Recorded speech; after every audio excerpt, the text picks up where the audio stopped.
What if your business didn't come at the cost of your integrity or your peace of mind? In this episode, I'm joined by Jim Diebold, who walks us through the exact journey of building a values-led brand, scaling with intention, and standing firm in faith while navigating growth. This isn't just about business, it's about doing business better. I was drained when I got home. I wasn't a good dad or husband during that time. And at about the 5-year mark, my partner left. Because you try and talk to everyone, you talk to no one. I'm the attract more flies with honey than vinegar kind of guy. And I have seen, personally, I've just seen more results around that type of approach than having to be the type A personality. Brand's something that follows you around no matter where you go. It's how people perceive you when you're not in the room. I often say to people that we have a big problem in sales in that the most successful salesperson gets promoted to the sales management position. But because you're good at selling doesn't necessarily make you a good leader.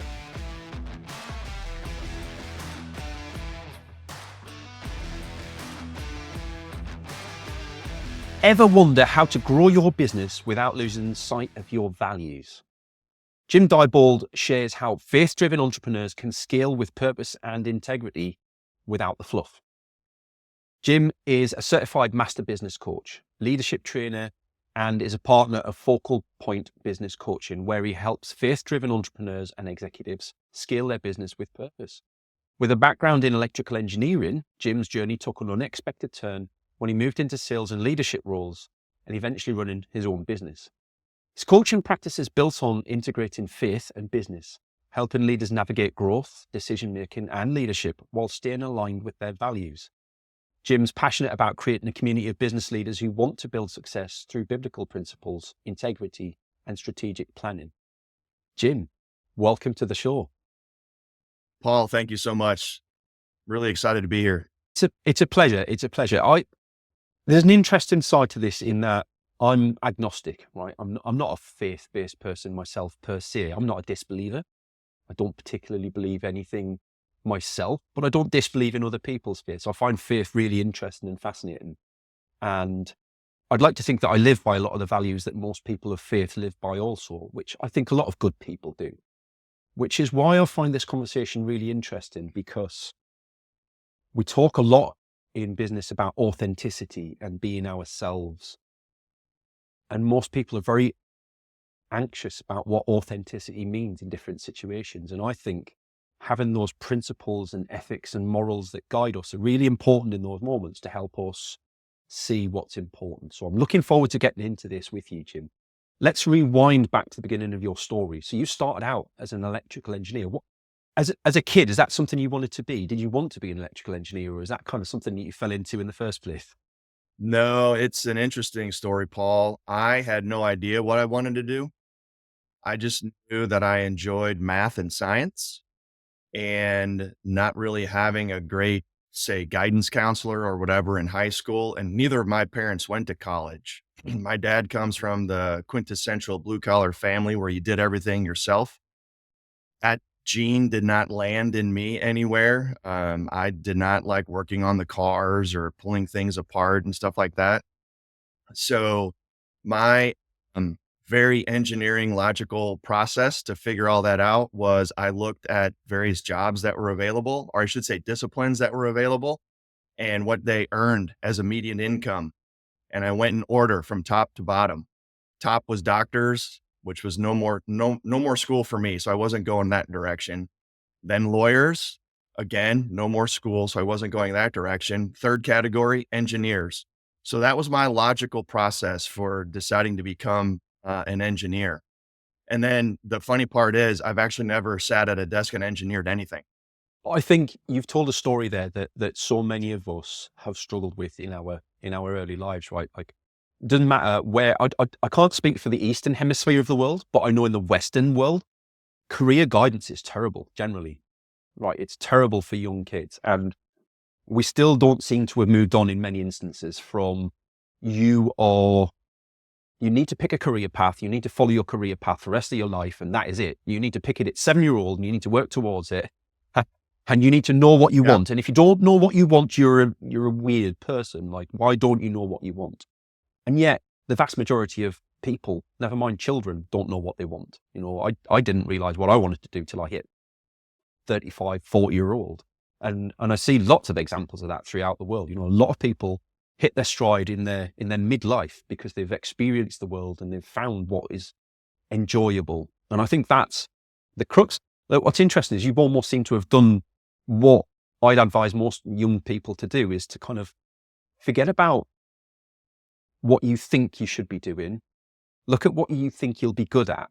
And you've obviously identified really early that you didn't want to do anything hands-on. You wanted to do something a bit less hands-on, a bit more strategic thinking. You've obviously recognized that in yourself early, which is brilliant.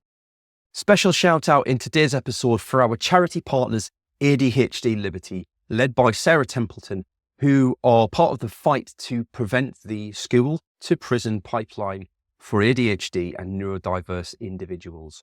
If you'd like to find out more, you can visit them. The show links are in the notes below, and I would encourage you to go along and have a look and educate yourself on their fight.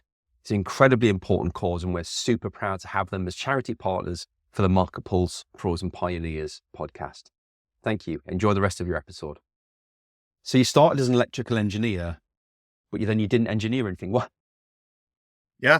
Where did that go? So I'm fortunate to have all of the uncles on my mom's side of the family went to college, and everybody, I think, in their family has that one like really successful person that stands out above everybody else. And having a conversation really with all my uncles, but him in particular, he always said, "Hey, if you really want to be successful in the financial sense, you have to get into sales." I didn't know what I didn't know, so I didn't even ask questions. I'm like, meaning I didn't ask questions, meaning like, what does that even mean? I was just like, okay, must get into sales. Like that was it. That's how simply I process things. And so when I was doing interviews, getting out of uh, school, getting graduated with my degree, I really, really did not know what I was setting myself up for to be an electrical engineer.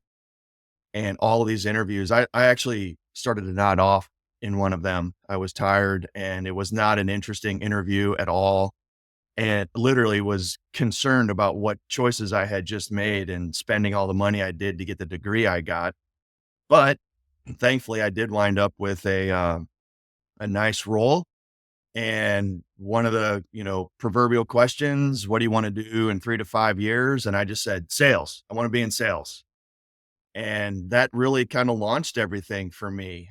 My wife and I are from St. Louis, Missouri, and the sales role is what moved us here to Cincinnati, Ohio back in 1999. And the rest of my career really has launched from that simple decision. What was their reaction when, as an electrical engineer, you told them you wanted to be in sales? Because I can't imagine that's a natural career progression for many, right? I'd imagine they're a bit surprised. That's actually a great question. But interestingly enough, the organization that I was interviewing with hires engineers, or used to back in the day, hires engineers to be their salespeople, because at the time, our primary responsibility was to go into engineering firms or to talk with design engineers at a electrical contractor or whatever. So they wanted us to be able to have, at least relational information, commonality with each other so we could talk the same language. So actually back in the day, the title was district sales engineer. Now they hire whoever. I mean, it doesn't, it's because the process is totally different than it used to be. I was on the tail end of all of that. So, but it makes sense to have that subject matter expert doing the selling. Sure.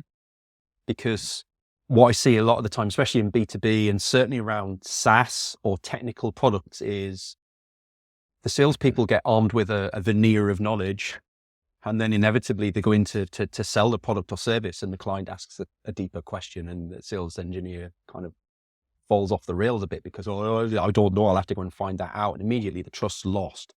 you need to make that incredible first impression. You've already lost it because your salespeople don't understand their next level. I would agree. There's definitely some level of knowledge on the front side is important, Mm. but a trap that salespeople will fall in is the more they know, the more they'll start spewing facts about stuff, and that's really not the important part. The important part is the relationship. So we can get to facts and features and all that stuff later. But it is an interesting thing that I've seen over the years now, having been through a sales role myself and owning a sales organization and now being a coach, doing a lot of sales training. People really like to get stuck on features and benefits and the what's and the hows and all that. And to your point, um, they miss the why of what they're doing and creating that relationship. So it's been very educational over these last 30 years. I often say to people that we have a big problem in sales generally, in that the most successful salesperson gets promoted to the sales management position. But because you're good at selling doesn't necessarily make you a good leader. In fact, quite Yep, often it doesn't make you a good leader. It means that's you're right. very kind of aggressive, metrics oriented, not very leadership, not very people person, but you're good at building relationships with the clients. So obviously you Yes. had that.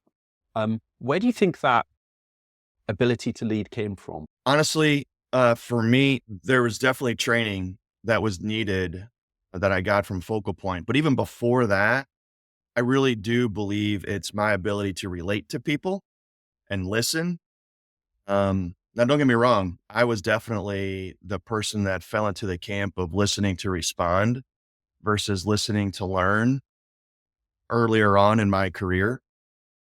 But my ability to just connect with people, the empathy, and the genuine care to understand what they're going through, I really, as I look back on it, I really do believe that that's just something that I have and it has served me very well. So while I can be what's that? Can't think of the word, the press into things and move forward and get things going. I'm more the attract more flies with honey than vinegar kind of guy.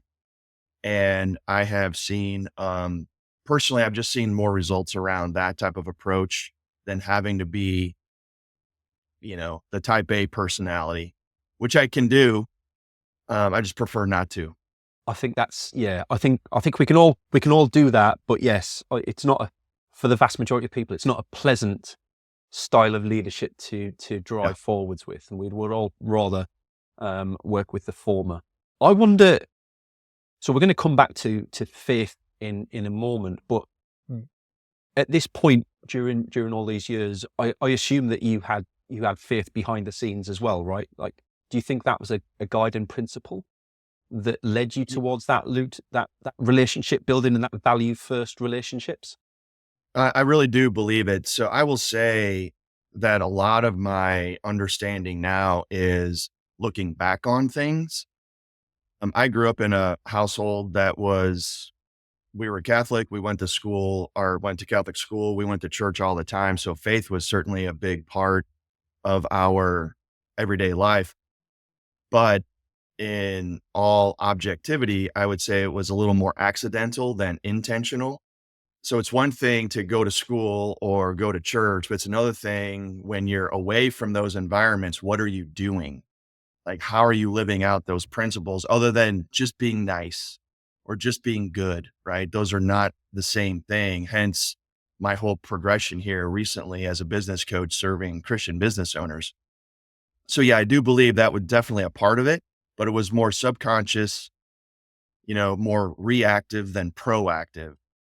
And through this whole journey of mine, I can see where certain things happened for a reason and certain things didn't happen for a reason, to put me where I am today, which there's no doubt in my mind I'm exactly right where I'm supposed to be, at least for right now. And it's been an amazing journey, and everything right now has been like best thing ever. So it's really, really phenomenal. What was the turning point for you where you decided to give up on the sales leadership role itself and start to coach people? Because I assume, and correct me if I'm wrong, I assume that you moved into sales coaching first and the business coaching came with that. Is that fair? It would, it's all simultaneous. So I will give a quick part of the story. I was able to have an independent agency here in Cincinnati, a partner and I. That was the stint where I was a business owner, and I was the guy working 50 hours a week and pretty miserable. I was drained when I got home. I know I wasn't a good dad or husband during that time. And at about the 5 year mark, my partner left. I closed the company, and it was honestly, it was the best thing ever. But then I spent about 10 months doing some independent work and not very well. And I spent 8 months doing nothing. And that was a big part of my faith journey as well. A lot of wrestling and a lot of crying and yelling and all kinds of, certainly a lot of praying. And I ran into a franchise broker who was representing Focal Point, and we started to have this conversation, and I met one of the local guys, and everything just resonated. And so here I am in this capacity as a business coach where I get to help people not be like I was, which was 50 hours a week and very unintentional about how I was going about business. It was all putting out fires and running from opportunity to opportunity with, like I said, no real intentionality. And so through the through the Focal Point training, I have all of this content and this process at my disposal, not to mention a whole team of people to help. The coaching was automatic, obviously, because that's the whole premise of the organization. But for me, given my background and the new content that I had, and honestly, things that I had never learned before, even in 20 years of having been in a sales role, was, I'll even say, revolutionary to me. And it has greatly helped the folks that I've been able to serve over the last 5 years. And so they really go hand in hand. So when I start having a conversation with someone and we start going through what their challenges are, no owner says, I don't need to grow anymore. Like no one ever says that. So we talk about how are we getting our leads and how are we closing? That's the big part. How well are we closing our opportunities? And so we get to work through that, and one-on-one coaching with an owner or with other leaders in the organization, and then doing sales training for a team or leadership training for up and coming leaders. It's fantastic. So it's all intertwined. It sounds incredibly rewarding, and it's clear to Very see that much. you enjoy and mean like, and this is why I love video so much, right? I can look you in the eyes and I can see the passion and energy that you've got for what you do. And as a coachee, I can imagine that that's really powerful to know that you've got that belief in that side of things. One of the things that we draw back to quite a lot is personal brand. And there's a big misconception out there that personal brand means how you are on social media. Like, you've got this personal brand, you've got all these followers, right?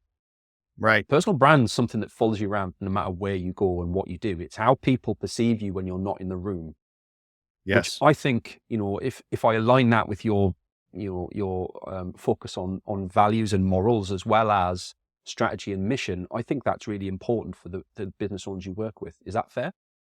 Yeah, absolutely. And this transformation, if that's the right word, or metamorphosis, is over these last 5 years, I I have been sprinkling in my faith because, interestingly enough, and really by no surprise, most people are believers. They just don't overtly talk about it or whatever. And so opportunities would present themselves. And so I could just speak in a little biblical truth. And it was always oh yeah, that's right. It's like, because we're not being intentional with those things. Mhm. But when it comes to the brand and the faith, you, at least here in the States, more and more, you see folks with some type of symbol, Christian symbol on their trucks, on their vehicles, on their website, on whatever marketing media. So people are becoming more willing to overtly show that they're Christians. I think it's great, just in this, even if just from the sense of there's no reason to not promote that, right? There's just no reason to not do that. There's no reason to feel like we can't or shouldn't, right? It is part of who we are. So why wouldn't you do that? I mean, we're having ultimately this conversation around purpose and values and why, which typically is because something happened. And I don't want people to, or the person doesn't want to have other people fall into their same circumstances like me. I don't want people to work 50 hours a week. We can actually scale businesses and work 40 or less hours a week if we do it right. We just need a little collaboration and guidance to do those things. Well, so same thing with those principles and those values and creating your brand around being comfortable with the fact that you're a Christian and just saying, you know what, I am. And that's part of how I operate my business. Look at my core values on the wall. Look at my vision and mission statement. It should encompass who I am as a person. And that's my guiding force, right? Even if you're not, and you said something great at the beginning, you're absolutely correct. You don't have to overtly say that you're a Christian in order to live with great moral principles and things like that. And not to go down a tangent, but the piece would be like, where did those morals come from? Like, are they written on us somehow, or where do they come from? That's a whole different discussion, though. So, but I love that. I love that comment. It is a different discussion, but it's also intertwined, I think, with marketing. And I can't help but wonder how much of that helps make it really incredibly clear to business owners what they should be using as a guiding principle when they're setting out their stall. Because, like I said at the beginning, most business owners struggle to show how they're unique. What makes me different to everybody else in the marketplace who does what I do, if there are others that do what you do, and to showcase why people should align with you as opposed to others. And I think your journey into faith-based support for other business owners is fairly recent as well, right? You've been doing it. You've probably been doing it unintentionally for a while, but this is something you're now much more focused on. What was the turning point for you to decide, right, I need to be unique in this way? Yeah, no, great question. It is recent, actually, less than 2 months ago. I remember the morning, it was February 6th. And like I shared just a minute ago, I have been kind of sprinkling in faith components, but that's more reactive. The client would say something or express something, and then I would offer, like I said, some of the truths from the Bible. Well, I was driving on my way to a meeting on the morning of February 6th, and it just overcame me. It's like, you just need to say that you're helping Christian business owners, period. Just do that. And I was like, okay. I mean, I'm not 100% sure exactly what that looks like, to be honest, but I know in talking with people what they're hungry for, what they're thirsting for in their business lives.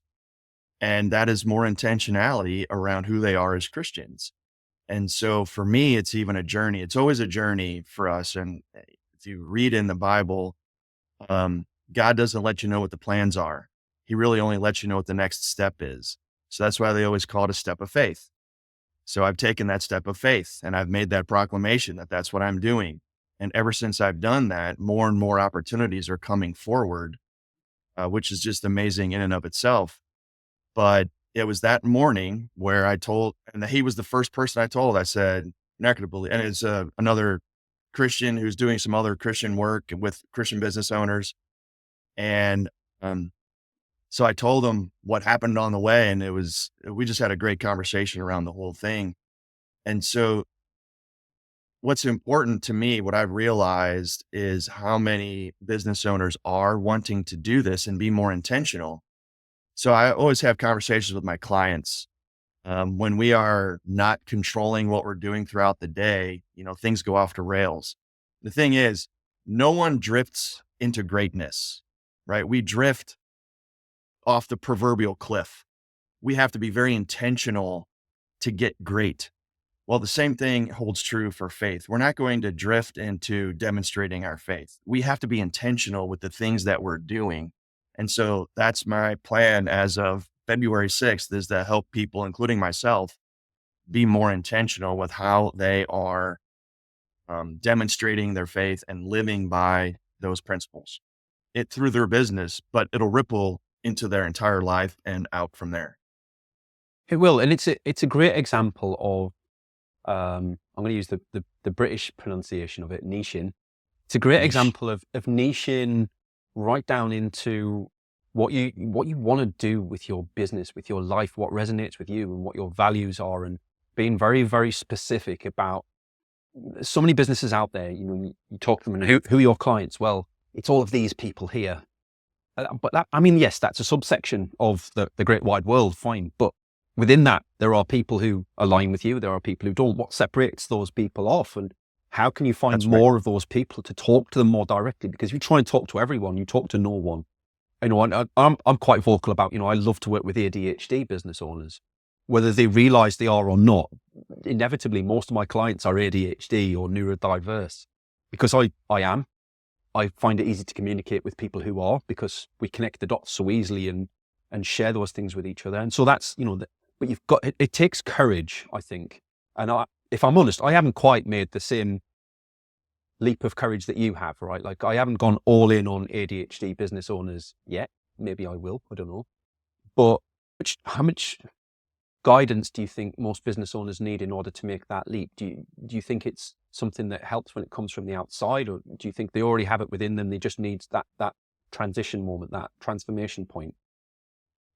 I would say the answer to that question is still probably a work in progress for me, in that I don't fully know, because I haven't had enough of those conversations just yet. It's other conversations I've had, because I'm certainly not, this is not unique, right? I'm not the first person to go, oh my gosh, what a great opportunity. I should do this. And I'm the first one. Oh no, I'm like the millionth one, right? There's plenty of coaches or organizations that are centered around the Christian faith that do this. But there are so many business owners that are looking for a way. And to your point, or I should say, maybe a component to your point is, even within the niche, I'm not going to resonate with everybody. Not everyone's going to resonate with me. And that's okay, because there's just no shortage of opportunities for any of us to have an impact in what it is we're doing, whether it's products or services. So it's a fantastic opportunity to just focus. And as a marketer, you understand, like, focus, the smaller fishing net we use, the more we catch, which is like counterintuitive, but it's true. And I will say that I'm not intentionally excluding anyone either, by the way. This isn't to say I wouldn't work with someone that's not a Christian or an overt Christian. Maybe I'll say it that way, because my heart is to serve. I love helping people. I always have folks that are on the, gosh, what's the word? Pro bono side of things. I love giving back. And so it's a real passion of mine. And so I get to help people every day. Like, I literally just get to help people, and it's amazing. But yeah, having that niche is going to be big. As far as helping others, a really cool story is communicating with another friend of mine. He's like, you know what? Your boldness has emboldened my partner and I to do a similar thing, because they're also believers. And so just by me taking that step and verbalizing it Yeah. has given them the confidence to do the same thing. So, I mean, that alone to me is a win. It's really cool to kind of be a part of that. And from a Christian faith perspective, we would call that being used by God to make things happen.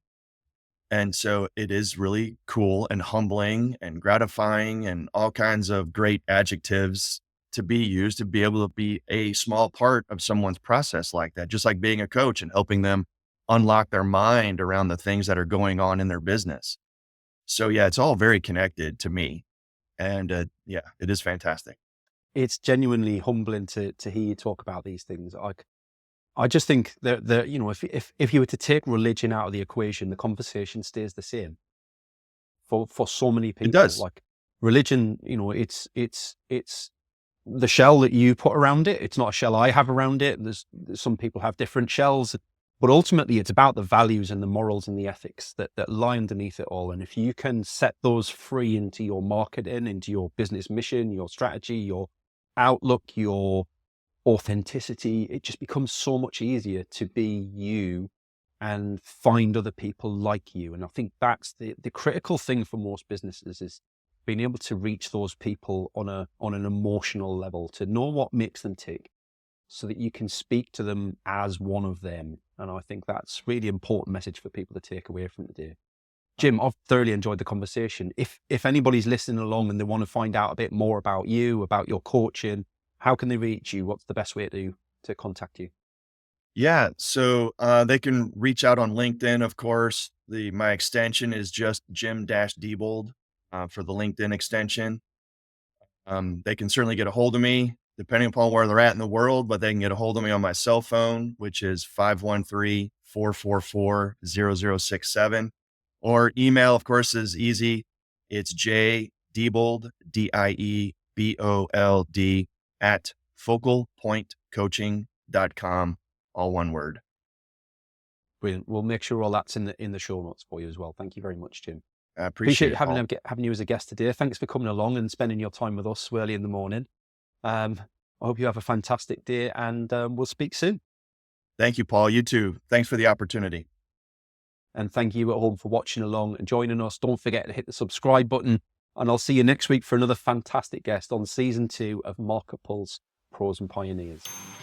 Thanks for joining us for today's show. I hope you enjoyed it. If you'd like to feature on a future show, or you've got some ideas for folks who would make a great guest, please drop us a line. Contact details are in the show notes, and I'd love to hear from you. Your host today was me, Paul Banks, founder at Javelin Content Management. Here at Javelin, we specialise in helping busy business owners just like you to repurpose video content, taking all the stress and tech problems away and turning your long-form video into literally hundreds of pieces of content without breaking the bank. We describe it as getting ideas out of your head into video and out to your socials. If you want to launch your personal brand, become the vendor of choice for your audience, or maximise your sales revenue impact, we'd love to hear from you. Join us next Wednesday for the next episode, and don't forget to subscribe and give us a review. Our podcast is only possible with your continued support.